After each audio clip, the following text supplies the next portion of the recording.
What if I told you there is a plant so nutritionally dense that scientists routinely rank it among the most complete plant foods on Earth? A plant that grows rapidly, thrives in poor soil, and has been surrounded by controversy, misinformation, and heavy regulation depending on where you live. A plant praised by nutrition researchers, humanitarian groups, and agricultural scientists, yet largely unknown to the public and often misunderstood. By the end of this video, you will know exactly what this plant is, what it actually contains based on verified nutritional data, why it threatens existing food and supplement systems, and why its cultivation is sometimes discouraged or restricted. Welcome back to the channel where we examine plants that quietly challenge industrial food dependence. And if you are new here, this channel focuses on real-world food resilience. Not hype, not fantasy, just facts that help you understand what gives people independence. Now let's get something straight before we go any further because accuracy matters. This plant is not illegal everywhere, and it is not a magic cure-all, but it is one of the most nutrient-dense edible plants ever studied, and its potential is far greater than most people realize. The plant is Moringa oleifera, often called the drumstick tree or miracle tree, and it has been studied for decades for its protein content, micronutrients, and ability to grow in harsh conditions. When dried, moringa leaves contain roughly 25–30% protein by weight, which is extraordinarily high for a leaf crop and significantly higher than most vegetables and grains. And while fresh leaves contain less protein by weight due to water content, they are still richer than many commonly eaten greens. Importantly, moringa provides all 9 essential amino acids, making it one of the few plant foods that qualifies as a complete protein source, something that nutrition researchers consistently confirm. Iron content in moringa leaves is also substantial, with fresh leaves providing around 3 to 4 milligrams per 100 grams, and dried leaves far more, which places it above spinach and many other leafy greens. And because moringa also contains vitamin C, iron absorption is enhanced. Calcium levels are similarly impressive, with fresh leaves delivering roughly 3 to 4 times the calcium of milk by weight. Not 17 times, as some exaggerated claims suggest, but still enough to make moringa one of the richest plant-based calcium sources available. On top of that, moringa contains significant amounts of vitamin A in the form of beta-carotene, vitamin E, B vitamins, potassium, magnesium, and powerful antioxidants, which is why it is widely used in malnutrition programs across Africa and Asia. Organizations have documented improved weight gain, immune function, and nutrient status when moringa is added to diets lacking diversity, particularly for children and nursing mothers. This is not speculation, it is published nutritional research. So why is moringa controversial? Because it represents a plant that grows fast, produces heavily, requires minimal inputs, and reduces reliance on supplements, fortified foods, and external nutrition products. In some regions, agricultural authorities classify it as invasive, in others it is restricted by zoning laws, and in many places fresh cultivation is discouraged while processed powders are freely sold. That contradiction alone should make people ask questions. In the next part, we will break down exactly why moringa's growth speed, yield, and self-propagating nature make it a direct challenge to centralized food systems, and why control, not safety, is often at the heart of the resistance to widespread cultivation. To understand why Moringa oleifera quietly threatens existing food systems, you have to look beyond nutrition and examine how it grows, how fast it produces, and how little it requires, because this is where the real disruption begins. Moringa is not a fragile crop that depends on fertilizers, pesticides, patented seeds, or industrial supply chains. In warm climates, it can grow 10 to 15 feet in its first year, sometimes reaching harvestable size in as little as 60 days, which places it among the fastest producing food plants known. Unlike annual crops that must be replanted every season, moringa can be repeatedly harvested for years, producing leaves continuously when pruned, and the more you cut it, the more it grows. From a food security standpoint, that is extremely significant. One established tree can supply a household with a steady source of micronutrients year after year, something no commercial vegetable crop is designed to do. Even more important is how moringa propagates. It can be grown from seed, but it also grows aggressively from cuttings, meaning a single tree can generate dozens of new trees without purchasing anything again. This alone makes it resistant to commodification. You cannot easily force dependency on a plant that multiplies freely and survives neglect. From an agricultural control perspective, that is a problem. Industrial agriculture relies on recurring inputs, annual seed purchases, fertilizer dependency, and centralized distribution. Moringa breaks that model entirely. It tolerates poor soil, survives drought once established, and does not require chemical support to remain productive. That makes it ideal for subsistence farmers, disaster-prone regions, and households seeking independence from rising food costs. This is precisely why humanitarian organizations promote moringa in regions facing chronic malnutrition. Yet it is rarely promoted in wealthy nations where supplements and fortified foods generate enormous revenue. The supplement industry alone depends on fragmented nutrition, selling protein powders, iron tablets, calcium pills, and multivitamins to compensate for nutrient-poor diets. Moringa consolidates all of that into one plant. When people can harvest complete nutrition from their backyard, recurring purchases decline. That is not ideology, it is economics. This also explains why moringa is often welcomed as a supplement, but discouraged as a fresh food crop. Powdered moringa can be branded, packaged, regulated, and sold through approved channels. Fresh moringa leaves growing freely in backyards cannot. Some regions classify it as invasive due to its rapid growth, others restrict it through agricultural zoning, and homeowner associations frequently ban it under landscaping rules, even when it poses no ecological threat in that climate. These restrictions are not uniform, but the pattern is consistent. Centralized systems prefer controlled distribution over decentralized abundance. Historically, this has happened before. Plants that provide high yields with minimal inputs, from amaranth to certain tubers, have repeatedly faced suppression or neglect when they threaten established supply chains. Moringa fits that pattern perfectly. It does not make farmers dependent, it makes them autonomous.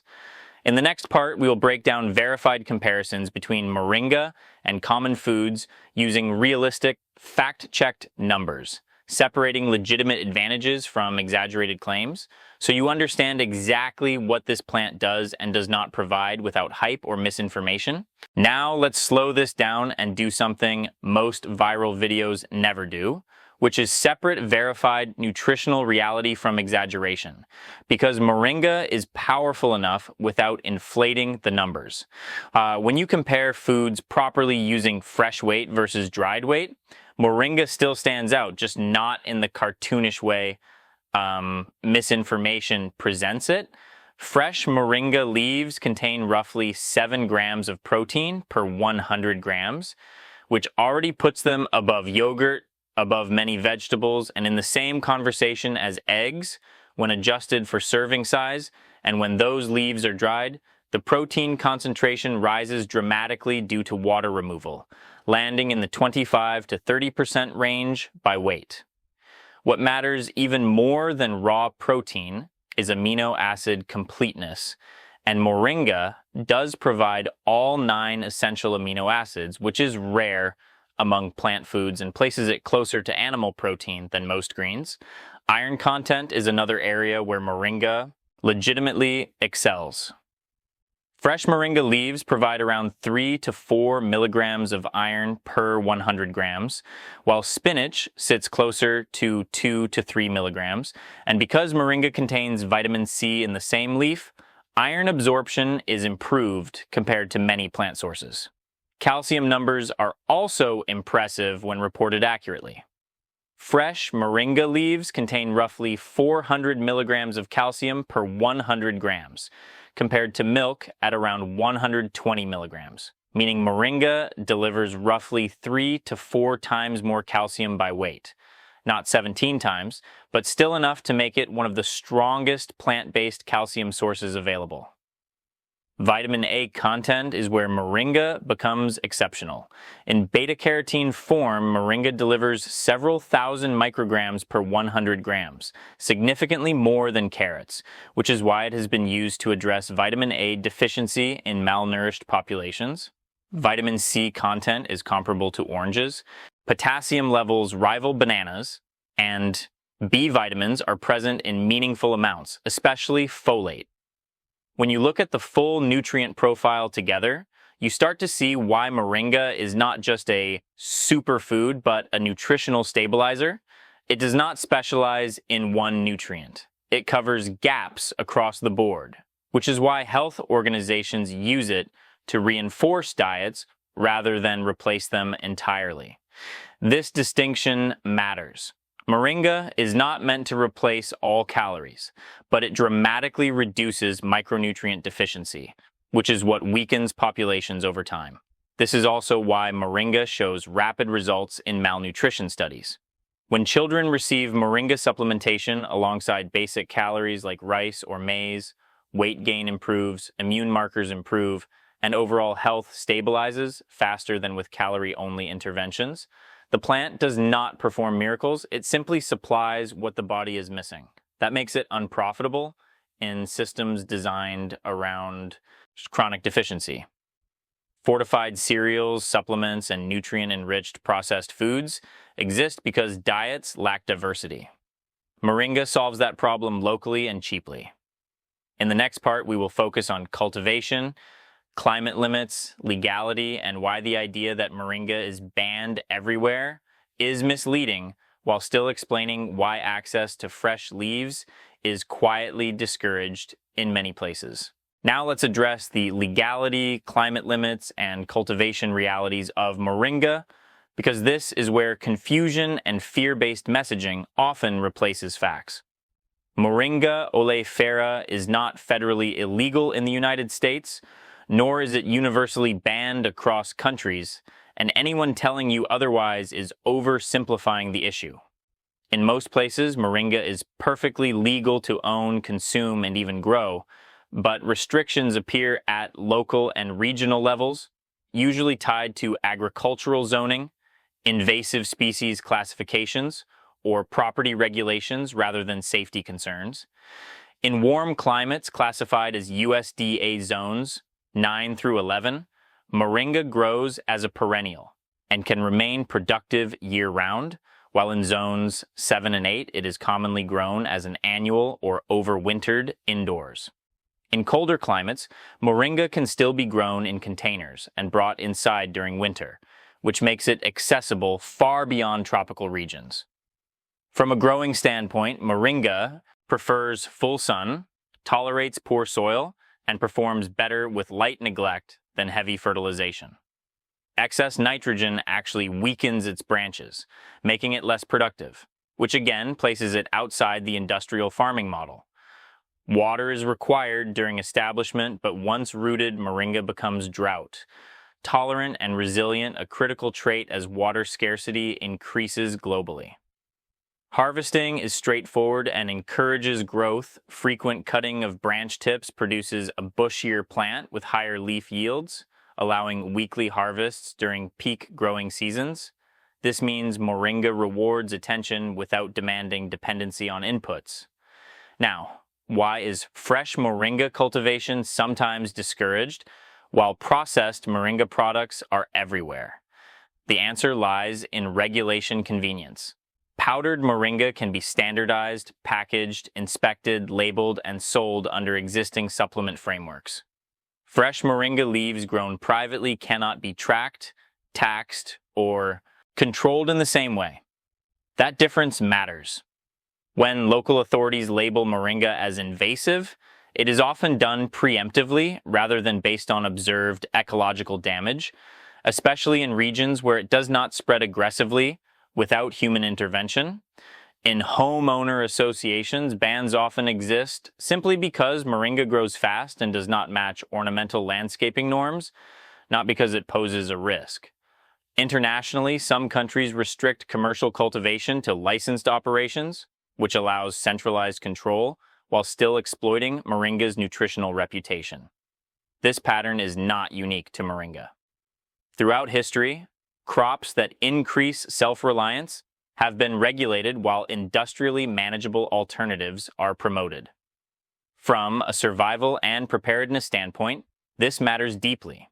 Calories alone do not sustain health.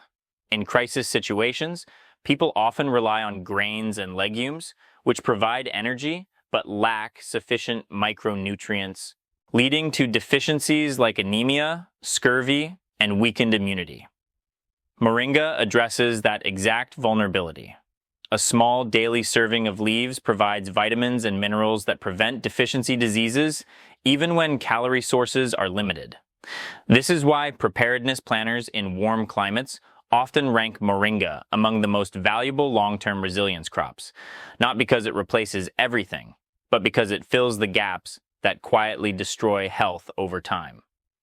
Understanding this changes how you view restrictions.